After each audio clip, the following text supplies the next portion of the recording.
Welcome to this module on life and energy. The focus here is on bioenergetics, the application of the laws of thermodynamics to living systems. Let's consider briefly or review briefly different kinds of energy. When I've asked this question to classes in the past, I usually get heat, light, electrical, rarely sonic, although sound is a form of energy. I often get atomic energy, the energy of mass, though few people actually remember the famous equation of Einstein's, E equals mc squared, which relates energy and mass to the speed of light. That's c in the equation E equals mc squared.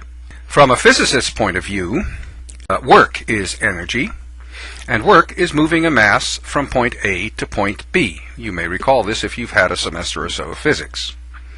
Of course, chemists and biochemists and biologists are almost always talking about chemical energy, and we'll be talking about that as well. The other kinds of energy you might remember are kinetic energy versus potential energy. Kinetic energy is the energy of a mass in motion, whereas potential energy is the energy of position of a mass. We've already encountered this if you recall the position and motion of electrons in an atom. Well, cells get energy by oxidizing nutrient organic molecules. Respiration can be summarized for most organisms as the combustion of glucose, and here's the equation for the combustion of glucose. Glucose plus oxygen becomes CO2 and water, and this reaction is energetically favorable, meaning this reaction releases nutrient energy that the cell can use. How do I know this? I know it because the equilibrium arrows are unequal and the long arrow is pointing towards product. Energetically favorable reactions produce more product than reactant at equilibrium. Organic nutrient molecules, like glucose, are made by reducing inorganic molecules during photosynthesis, for the most part, using solar energy. The chemical equation for photosynthesis is shown here. It's exactly the reverse of the equation for respiration, and therefore this reaction is energetically unfavorable, meaning it will require an input of energy for it to happen. And we know that that's the case also by looking at the unequal equilibrium arrows, in which the long arrow is now pointing towards the reactants. A quick reminder about redox reactions. Here we have the formation of the polar covalent water molecules. The creation of this polar molecule is a redox reaction. The oxygen atom is reduced, whereas the H atoms are oxidized. You might better remember this by understanding that if you lose electrons, you're oxidized, and if you gain them, you're reduced. So here is a generic redox reaction in which E stands for electrons. In this reaction, Xe2 is being oxidized and Y is being reduced. If I should ask you on an exam with an equation like this, which is reduced and which component is oxidized, you need to be careful in giving me the answer. X is not being oxidized. It's Xe2 that's being oxidized. Y is being reduced. Let's look at the role of redox reactions in energy metabolism by way of an illustration, one that if you took my course you've probably seen. It's a flow of energy through living things. We start at the top with sugar, an energy-rich nutrient, and cells will respire, i.e. combust, burn that sugar to get the energy out of it to do various things. Again, respiration is energetically favorable, and it is an oxidative process. Of course, in cells, respiration is a series of several familiar biochemical pathways. You will recall glycolysis, the Krebs cycle, and electron transport, along with oxidative phosphorylation as the mechanism for getting energy out of nutrients and putting them into useful energy-rich molecules, notably ATP, right? The products of the combustion, again, are water and carbon dioxide, and these are the low energy content inorganic molecules that photosynthesis converts back into sugars. Photosynthesis is energetically unfavorable, meaning the process requires an energy input. The energy comes, of course, from light. It's solar energy that is put into the reaction. And photosynthesis is, in fact, a reduction reaction in which carbon dioxide is reduced by electrons from water. The energy that comes out of respiration and like fermentations, that energy is used to create cells, in other words, to create order, to create complexity, in other words, and in fact to fuel all of life's energy requiring properties. That ATP I mentioned a moment ago is the major energy-rich intermediate that captures energy from respiration and is then used to do all things a cell needs to do. Cells create order only at the expense of creating disorder elsewhere. Here we have a diagram of a cell and its environment, and what you see are molecules or components in the cell and in the environment in thermal motion. Remember that cytoplasm is water and that the environment is largely aqueous or water, and molecules and solutes and particles even in those watery environments are in constant motion at typical temperatures of living things. So if this cell were to conduct several chemical reactions in order to create some order, the result would be the cell would generate some heat in the process. The heat would be released to the environment and would induce greater random chemical motion of components of the environment. So in other words, order in cells is created at the expense of creating disorder elsewhere, i.e. in the environment. The equation you see here, delta H equals delta G plus T delta S, may look familiar. It is one that expresses this behavior of energy that we've been looking at, and by virtue of explaining the behavior of energy, it also explains the laws of thermodynamics. We're going to define the terms of the equation, and we're going to try to see where this equation actually comes from in a set of very simple arithmetic and logical exercises. So the first law is that universal energy is constant, neither created nor destroyed. So we've drawn the universe as a circle, and everything inside the circle is in the universe, and everything outside the circle is not. So I've populated this universe with all different kinds of energy, including masses. I mean, we can think of the universe as composed of galaxies and planets and moons and suns, or we can simply think of the universe as filled with all different kinds of energy, including energy as mass. Watch what happens when I animate this illustration. First, look at the energy that is mass and light, shown in green. You will see that mass and light are being converted to chemical energy and heat energy. That is called energy transduction. The other forms of energy, shown in orange, I guess that color is, have simply moved about, representing that energy can be transferred from one component to another in the universe without necessarily being converted from one kind to another. So to summarize, energy and mass in the universe can be transferred between systems in the universe, between components, or energy can be transduced, changed from one kind to another. But you'll notice that no energy shown as being in the universe has left or escaped the universe, and there was no entry of energy from outside the universe into it. That is what the first law means. Universal energy is constant. The universe has a certain amount of energy distributed in all these different kinds, and that is constantly in flux. But that number, that amount of energy, which of course we cannot determine, is a constant. These properties I've just described are the properties of any closed system, and the universe then, by this criterion, is a closed system. The second law of thermodynamics says this thing called entropy is always increasing in the universe. Entropy is often described as disorder or chaos or randomness. I'll introduce a few other terms to help us imagine what entropy is. Here's another example of how order increases locally, but at the expense of creating disorder elsewhere. This is a hydroelectric dam. The water in the lake has potential energy. The potential energy of this water will be transduced to electrical energy as it flows through the dam, but with increased entropy. That is, the water will experience an increased disorderly random motion as it flows through the dam, so that down in the stream bed the water will be in much greater motion than it was at the top of the dam. The water at the bottom of the dam, I think we would all agree, is less potentially useful than the water above the dam. Another way to look at this is to say that the water in the stream bed below the dam is more useless, or by comparison to the potentially useful water in the lake, the water that has already flowed through the dam is now useless. So entropy then can be seen as useless energy, energy that can't be used to do anything productive, unlike the water in the lake. Well, if entropy, or this disorderliness or randomness, is in fact useless energy, then all kinds of energy can be grouped into just two kinds: useless and its opposite, useful. So here I've drawn the universe again, and I've simply said that all kinds of energy that I had in the previous universe are useful kinds, and there's a certain amount of randomness or entropy already in the universe, so I've populated the universe with some useless energy as well. When I animate this picture, you will see events that are consistent with the first law of thermodynamics, but that also obey the second law. And there they are.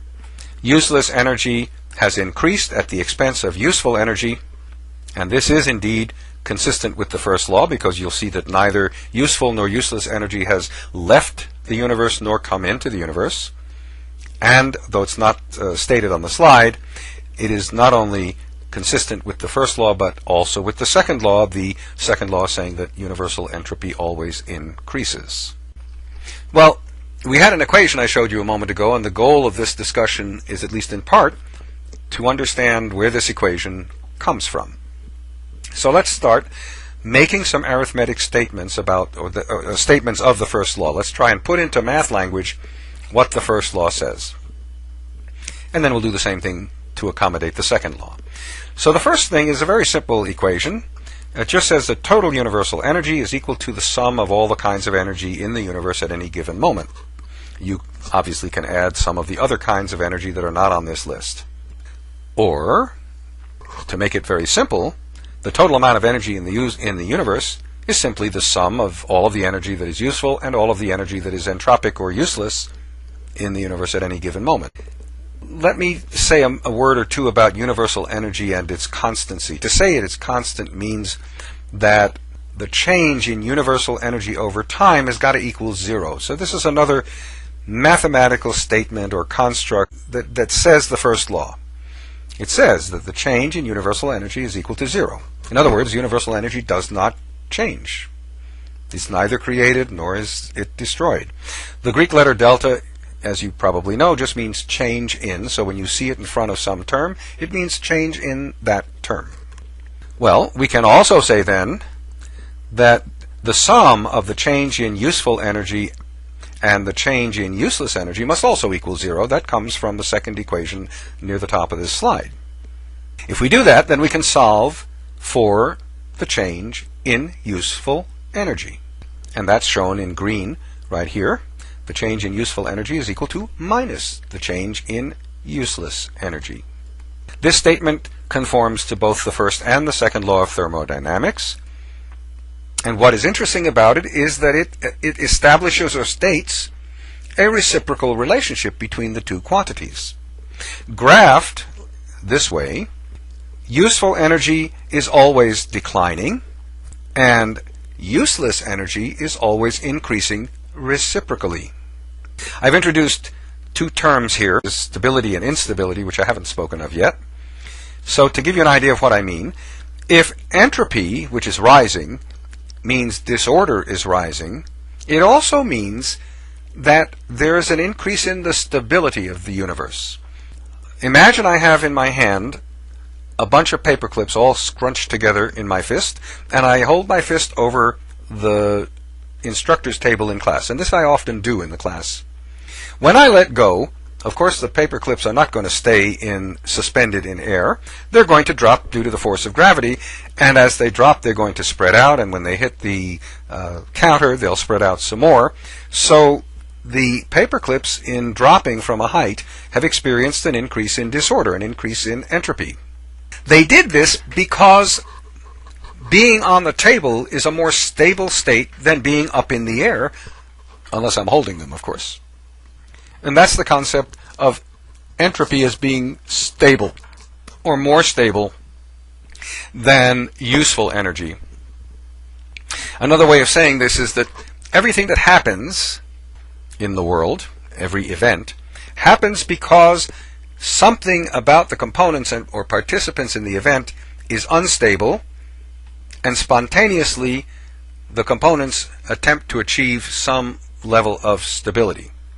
So entropy is really the driving force in the universe. The second law is the driving force in the universe. It says entropy is always increasing in the universe, but what it really is saying is entropy will always increase in the universe, and as a result, things will happen.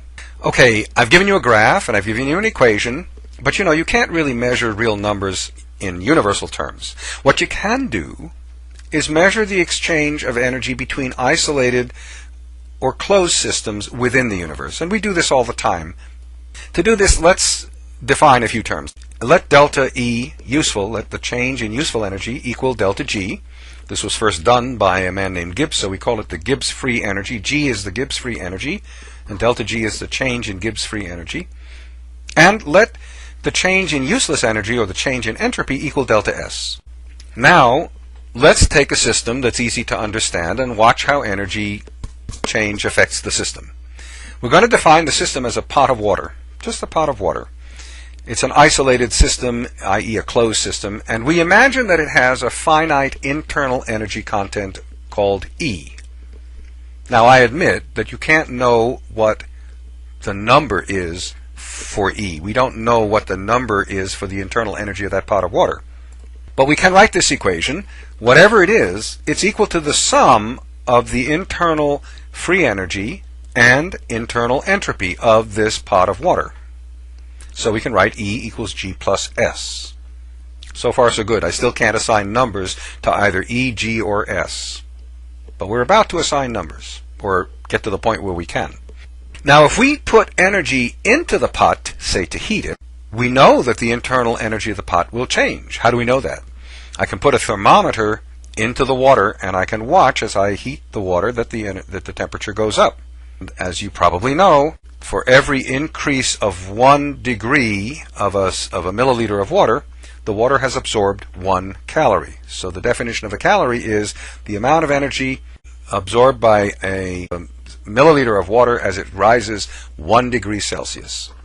So if we say Q is the energy used to heat the pot, we can say that Q is equal to, or will be reflected as, a change in the internal energy. Or we can say that it's simply equal to the change in free energy plus the change in entropy. So Q is the energy put into a system, the pot of water. By the way, it could also be the energy lost by the system, say when you turn the fire off and the pot of water simply cools down. And delta E, delta G, and delta S are the changes in internal energy, free energy, and entropy of the system, respectively. So here's that equation again, Q equals delta G plus delta S.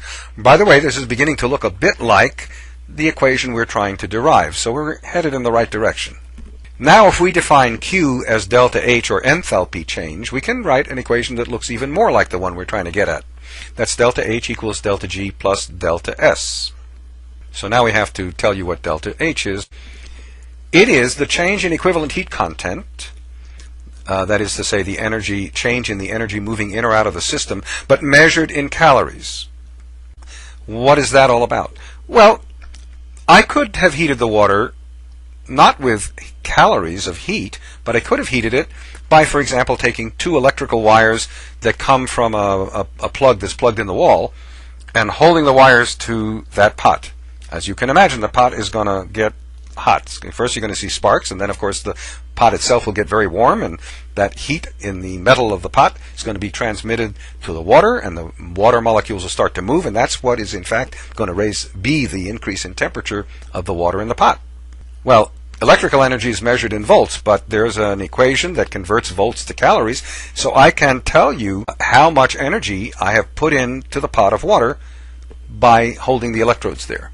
But I can tell it to you in calories or in volts. So if I choose to tell it to you in calories, I can tell you the delta H, that is the increase in heat content of that pot. Chemically, enthalpy change is simply the sum of bond energy gains and losses that occur when you make and break bonds in a chemical reaction.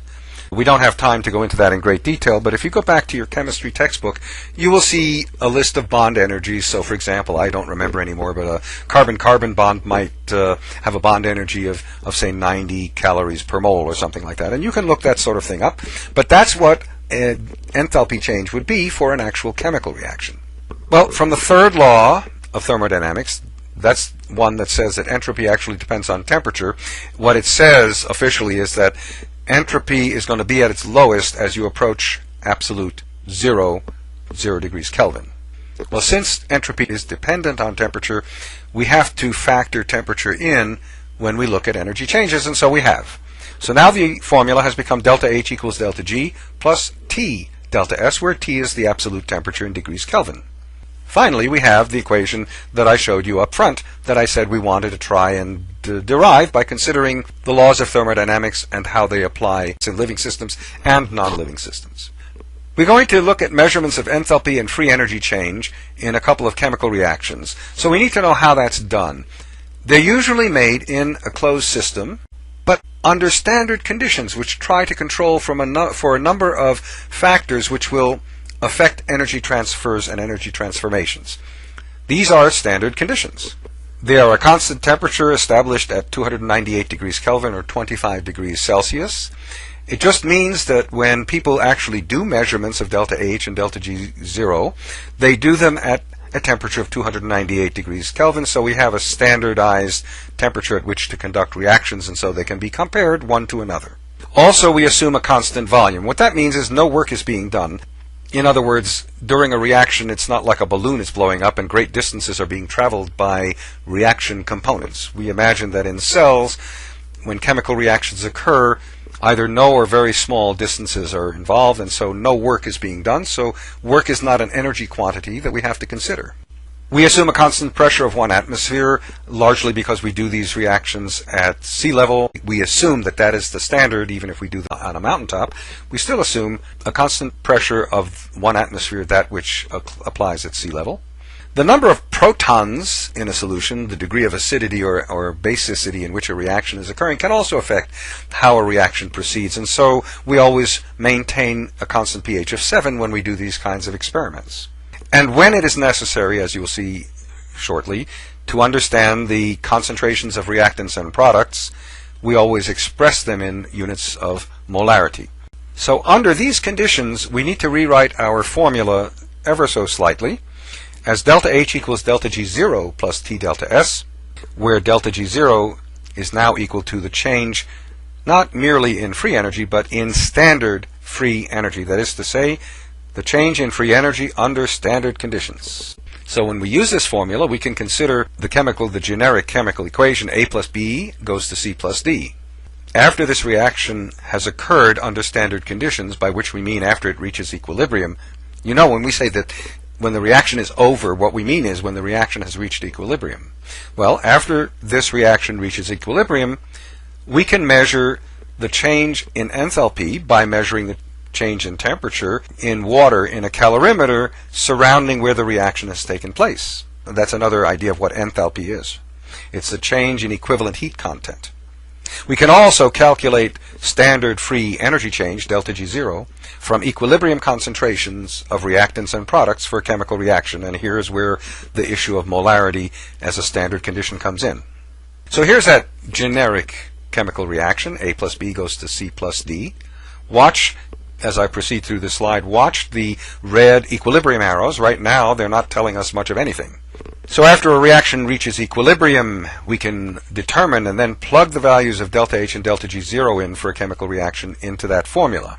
Then, if standard free energy change, or delta G0, is negative, the reaction is defined as exergonic. And you'll see from the arrows at the top, A plus B goes to C plus D, the arrow pointing to C plus D, the products, is longer, again telling you that this was an energetically favorable reaction. And in a closed system, we say that it is exergonic. So exergonic means energetically favorable in a closed system. Well, if the standard free energy change is positive, if that's what we determine, then the reaction is endergonic. As you can see, the directionality of the arrows, the equilibrium arrows, have changed, and now the long arrow is pointing towards reactants, rather like the reaction for photosynthesis I showed you earlier. This is then an endergonic reaction, and endergonic simply means that under standard conditions in a closed system, reactants are favored over products. There will be more reactants than products at equilibrium. We can also say something, or at least define something, about enthalpy change. If the enthalpy change turns out to be a positive number, the reaction is said to be endothermic, meaning it has internalized some energy from the environment, And if the enthalpy change is negative, the reaction is said to be exothermic. That is, it has given off energy. It has given off heat energy. I have in Biosci 150, so that those of you who have taken it might remember this, given you as an example of an endothermic reaction, a hospital cold pack, in which you crush the pack and it gets cold. That cold feeling is because the reaction occurring in the pack is absorbing warmth from your wrist or your elbow or wherever you've placed this thing to soothe, say, a sports injury. An exothermic reaction is any reaction that releases heat, so just imagine an exploding bomb or something like that, or just a burning building in a fire. That would be an exothermic reaction. That brings us to the end of this presentation.